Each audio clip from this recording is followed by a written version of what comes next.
네, 우리는 어제 하나님의 뜻과 나의 뜻이 충돌할 때에 하나님의 뜻을 떠나 내 뜻대로 하는 요나를 만났습니다.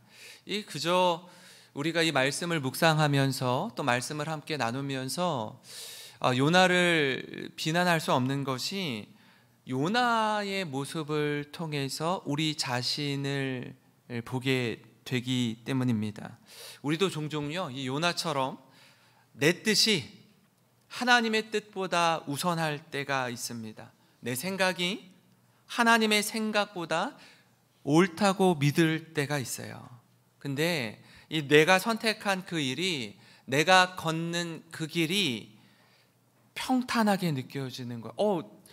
이 맞는 것 같은데, 하나님의 생각보다 내 생각이 옳은 것 같은데 하는 그런 때가 있다고요. 마침 그 기가 막힌 타이밍에 잘 되는 것 같아 보이기도 하고 그렇게 느껴지기도 합니다. 근데 안타깝게도요, 여러분, 얼마 못 가서 내가 놓은 이 돌 하나가, 내가 놓은 이 수 하나가 패착이었음을 깨닫게 되는 겁니다.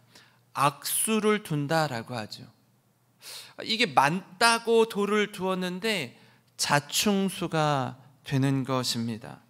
여러분, 그래서 바둑 기사들은요, 바둑을 두고 대국을 한 이후에 반드시 뭘 하죠? 복기를 합니다.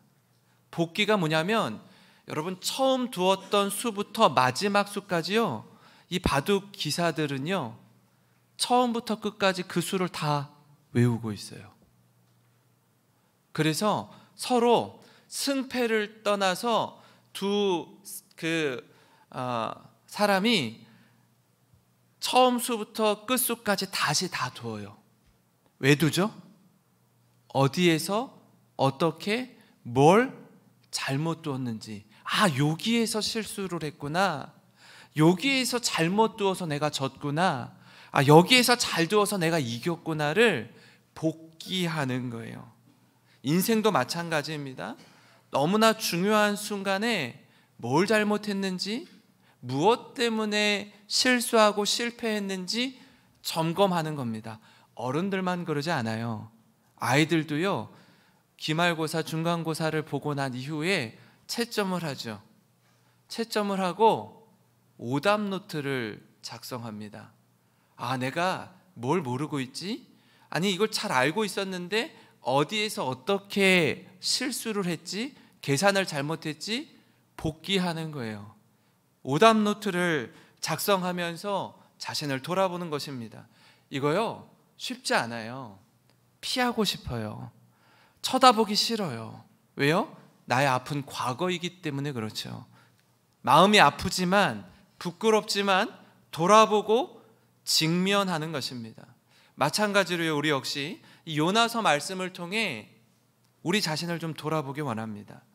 오늘 말씀은 그저 눈으로 보이는 게 전부가 아니고요, 하나님의 뜻을 거슬러서 내 뜻대로 걷는 이 길이 결코 유익하지 않음을 절절히 느끼는 말씀입니다. 요나가 하나님의 얼굴을 피해서 니느웨가 아닌 다시스로 가는 배를 탄 후에 긴장이 풀어져요.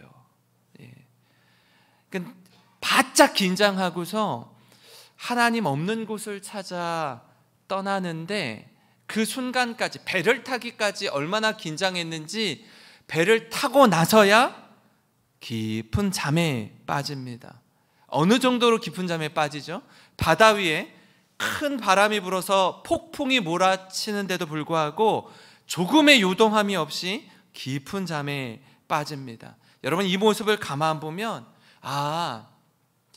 영혼이 혼미한 상태 요나를 우리가 발견할 수 있습니다.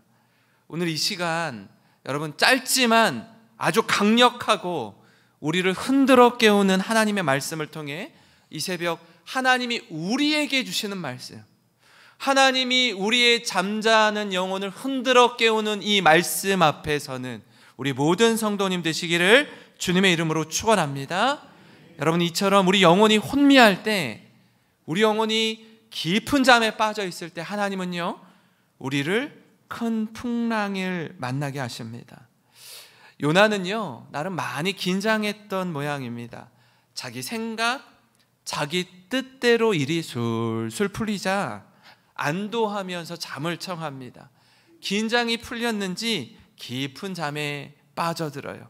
얼마나 깊은 잠에 빠졌는지 큰 풍랑이 있는데도 불구하고 전혀 의식하지 못합니다. 오늘 4절 말씀인데요, 여호와께서 큰 바람을 바다 위에 내리심에 바다 가운데 큰 폭풍이 일어나 배가 거의 깨지게 된지라, 이렇게 말씀하고 있습니다.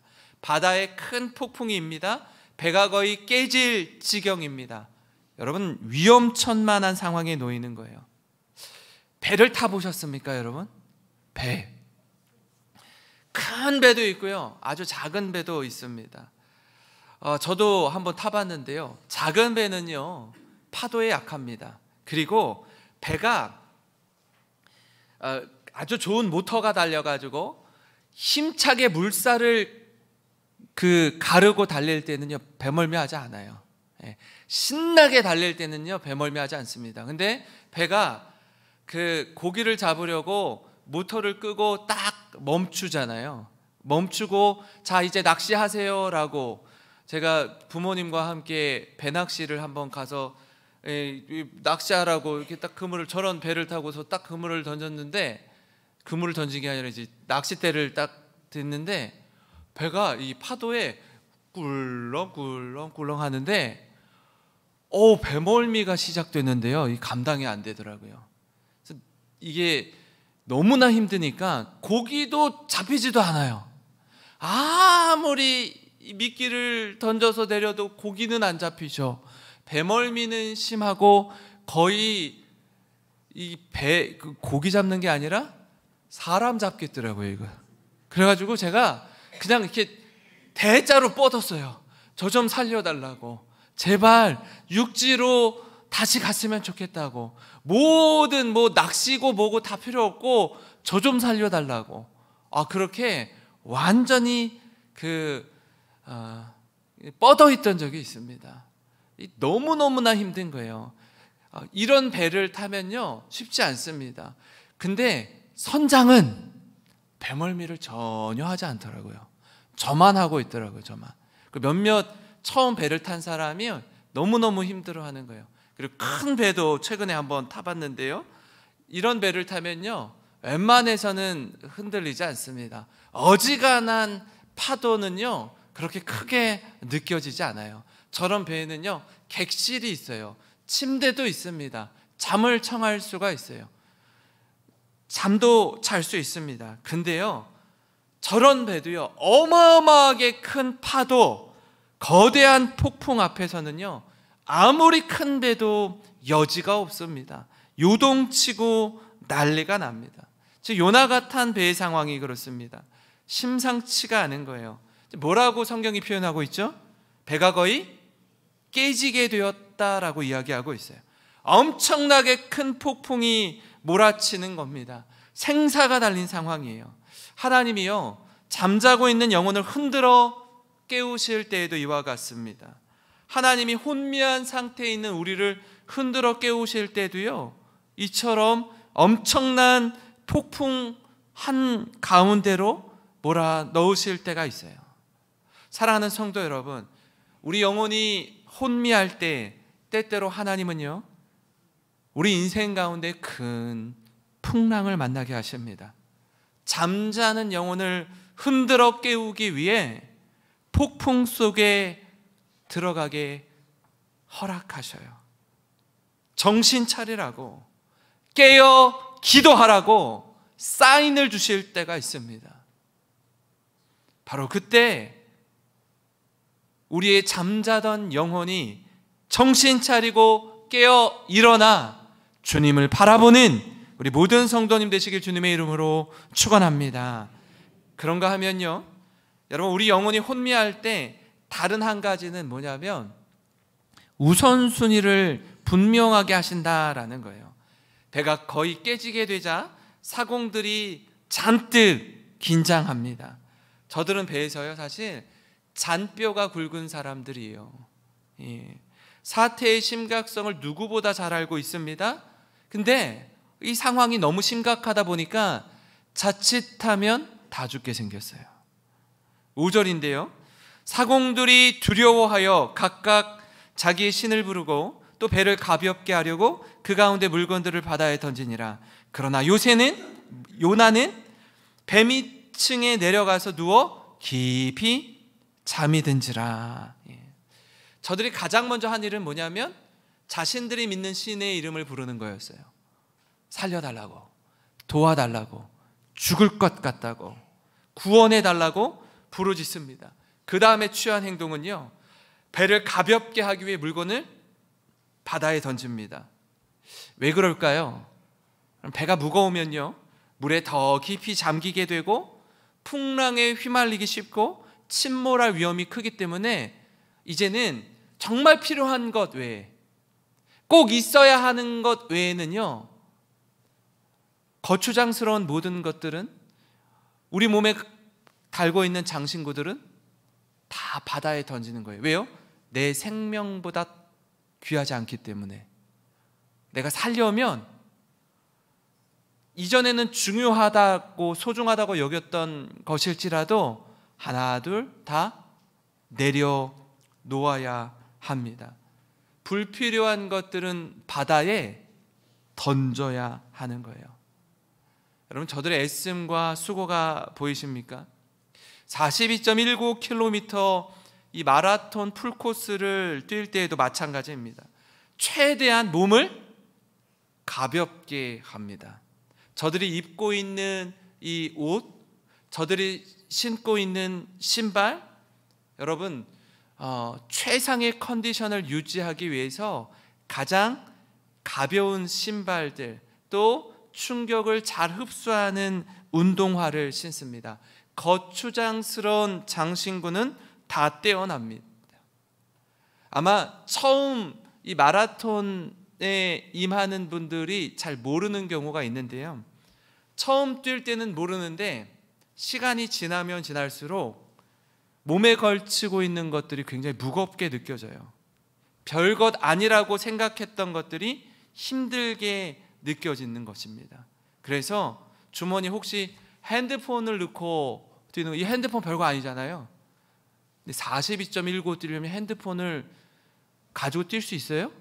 그것도 다 빼내어야 돼요. 다 내려놓아야 돼요. 최대한 몸을 가볍게 한 상태로 임해야 됩니다. 마라톤 할 때요, 신는 운동화 또 마찬가지, 장거리를 뛸 때 최적화된 운동화를 신습니다. 스포츠 브랜드 가운데 원래는 아디다스라는 독일 브랜드가 세계 최고였습니다. 근데 어느 날 어느 순간 이 마이클 조던이라는 미국의 NBA 농구 선수가 나이키와 계약하면서 나이키가 세계 최고의 브랜드가 되었어요. 나이키는요, 원래 승리의 여신 니케를 따서 만든 것입니다. 근데 저도 저 브랜드를 좋아하는데, 저 마라톤 대회, 경주 벚꽃 마라톤 대회 가서 이렇게 딱 봤더니요, 사람들, 마라토너들의 신발을 이렇게 가만 봤더니 저 브랜드 신발보다 훨씬 더 많은 사람들이 어떤 특정한 브랜드의 신발을 신고 있더라고요. 왜 이건 좀 다르지? 다른 모든 운동 스포츠 경기에 나이키를 신고 있는 사람들이 월등하게 많은데 왜 마라톤은 이 브랜드를 신지? 하고 봤더니 뭔지 아세요? 뭘 더 많이 신을까요? 마라톤을 안 해보셨군요. 네. 마라톤 대회 나가면 아식스라는 브랜드의 신발을 신는 사람들이 압도적으로 많습니다. 압도적으로 많아요. 그러니까 왜 저 신발을 신을까요? 마라톤을 뛰는 사람들이 저 운동화가 훨씬 더 편하고 뛰기에 좋은 거예요. 더 잘 뛸 수 있도록 설계를, 디자인을 한 겁니다. 저 아식스의 뜻은 뭐냐면요, 아니마 사나 인 코르포 사노의 약자예요. 이게 뭐냐면 건강한 신체에 건강한 정신이 깃든다라는 뜻의 라틴어입니다. 그러니까 건강한 신체에 건강한 정신이 깃든다라는 말이 뭐예요? 몸이 건강해야 마음도 건강해질 수 있다는 거예요. 여러분, 이처럼 거친 풍랑과 인생이라는 마라톤에서 우선순위를 분명하게 하십니다. 뭘 던져야 하는지, 뭘 버려야 하는지 짧은 시간에 결정해야 돼요. 소유할 것과 내가 포기해야 될 것을 선택해야 될 때가 옵니다. 위기의 상황에 처하면요, 손에 쥐고 있던 모든 것 다 가지고 갈 수가 없어요. 내려놓기 시작해야 돼요. 죽음을 앞두신 분들, 자기 주변을 정리하죠. 자기의 소유를 하나 둘 정리하기 시작합니다. 우선순위를 두고. 왜요? 그거 가지고 갈 수 없기 때문에 그래요. 놓고 가야 되는 거예요. 마라톤을 뛸 때처럼 거추장스러운 거, 가지고 가지 못할 거 다 놓고 가야 합니다. 여러분, 이런 긴박한 상황 속에서 우리가 주목할 부분이 있는데요, 그게 뭐냐면 그러나로 시작되는 말씀입니다. 요나서 1장 5절 하반절을 보시면 이렇습니다. 그러나 요나는 배 밑층에 내려가서 누워 깊이 잠이 든지라. 여러분, 이 엄청난 위기 속에서 사공들과 요나의 온도차가 상당합니다. 긴장감이 완전히 달라요. 살기 위해 버릴 건 과감히 버리는 상황에서 요나 지금 뭐 하고 있다고요? 잠자고 있어요. 어떤 일이 벌어지는지 모른 채 깊이 잠들어 있습니다. 사태의 심각성이 느껴지십니까? 지금 누구보다 깨어서 이 혼미한 상황을 진정시키고 살펴야 할 선지자 요나인데 오히려 그가 깊은 잠에 빠져 있다고요. 사랑하는 성도 여러분, 하나님은요, 우리 영혼이 혼미할 때 우선순위를 분명하게 하십니다. 하나님은요, 우리가 헤매고 있을 때 흔들어 깨우셔요. 정신 차리게 하신다고요. 다시 말해서요, 마지막 또 한 번의 기회를 주시는 거예요. 깨운다는 건요, 현웅아 정신 차려 하고 깨우는 건요, 마지막 기회를 주시는 거예요. 내 영혼의 전부이신 하나님 앞에서 분명한 우선순위 가운데 여러분의 삶을 믿음으로 순종하는 모든 성도님 되시길 주님의 이름으로 축원합니다. 마지막으로요, 여러분, 우리 영혼이 혼미할 때 깊은 잠에 빠진 우리를 흔들어 깨우십니다. 여기서 우리가 좀 독특한 장면을 하나 볼 수 있는데, 배의 선장이 배 밑층에서 자고 있던 요나를 흔들어 깨웁니다. 저를 따라해 볼까요? 자는 자여 어찌함이냐? 자는 자여 어찌함이냐? 근본 특세의 주제가 이 자는 자여 어찌함이냐인데요, 가만 보면 지금 누가 누구를 깨우고 있죠? 선장이 선지자를 깨우고 있어요. 선장이 선지자를 깨우고 있어요. 하나님을 알지 못하는 이가 하나님의 종을 깨우고 있습니다. 지금 잠이 오냐고, 이 상황, 이 위기가 도대체 안 보이냐고, 지금 이렇게 잠잘 때가 아니라고 막 흔들어 깨우는 거예요. 6절 말씀인데요, 같이 한번 읽어보겠습니다. 시작. 선장이 그에게 가서 이르되 자는 자여 어찌함이냐? 일어나서 내 하나님께 구하라. 혹시 하나님이 우리를 생각하사 망하지 아니하게 하시리라 하니라. 아멘. 이 선장의 이야기를 들으면 누가 선지자인지 헷갈릴 정도입니다. 그죠? 여러분, 이 새벽 우리가 경각심을 갖고 살펴볼 부분이 바로 이 대목이에요.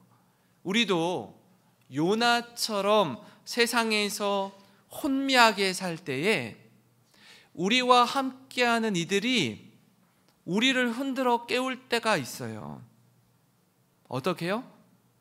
부장님, 과장님, 차장님, 선생님, 누구야? 당신 그리스도인 아니냐고. 그리스도인이 이럴 때 기도해야 되는 거 아니냐고. 지금 잠이 오냐고. 깨어 기도하라고 우리를 향해 흔들어 깨울 때가 있습니다. 굉장히 아이러니한 일입니다. 자존심 상하는 일이에요. 안 믿는 사람이 믿는 우리를 향해서 야, 그리스도인이라면 너 이렇게 힘들다며, 너 이렇게 힘든데 잠이 와? 너 이렇게 어려운데, 너 이렇게 곤고한 시간을 지내고 있는데 이렇게 주저앉아 있으면 되겠어? 이때 하나님께 기도해야 되는 거 아니야? 이걸요, 안 믿는 사람의 입술을 통해서 우리에게 메시지를 주는 거예요. 지금 요나의 상황이 딱 이 상황입니다. 너무나 아이러니하지만 이게 현실로 다가오면요, 정신이 번쩍 드는 거예요. 엄청 부끄러운 마음이 듭니다. 다른 사람을 통해 내가 누구인지 정체성을 깨닫게 하신다고요. 그렇지, 내가 목사지, 내가 장로지, 내가 집사지, 내가 권사지, 이 정체성을 깨닫게 하신다고요. 사랑하는 성도 여러분, 하나님 우리에게 말씀하십니다. 때로는 풍랑이는 바다와 같은 상황을 통해서 말씀해 주실 때가 있고요, 나를 괴롭히는, 나를 힘들게 하는, 나를 공격하는 사람을 통해서 우리를 흔들어 깨우실 때가 있어요. 경각심을 갖게 하시는 거예요. 자는 자여 어찌함이냐, 아주 큰 소리로 우리를 향해서 온 만물이 격렬하게 흔들어 소리친다고요. 깨라고, 정신 차리라고, 지금 뭐 하고 있냐고 그렇게 말씀하셔요. 사랑하는 성도 여러분, 혹 우리 가운데 이렇게 영혼의 깊은 밤을 보내고 계신 분이 있습니까? 그렇다면 이 특세 가운데 잠자던 영혼이 깨어나고 회복되어서 새롭게 되는 은혜를 누리시기를 주님의 이름으로 축원합니다.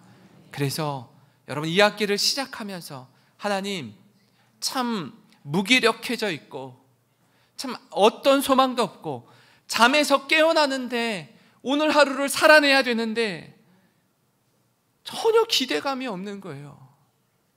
다람쥐 쳇바퀴 돌듯이 제자리 걸음하는 것 같고 소망이 없고, 근데 이렇게 사는 게 무슨 의미가 있나? 근데 이렇게 일찍 일어나는 게 무슨 의미가 있나? 하나님, 어떻게 해야 됩니까? 어떻게 해야 될 줄 모를 때 주님의 음성에 귀를 기울여서 하나님, 다시 일어나게 하여 주시옵소서, 다시 주님을 바라보게 하여 주시옵소서, 다시 소망을 갖고 살아가게 하여 주시옵소서. 그렇게 살아가시는 우리 모든 성도님 되시길 주님의 이름으로 축원합니다.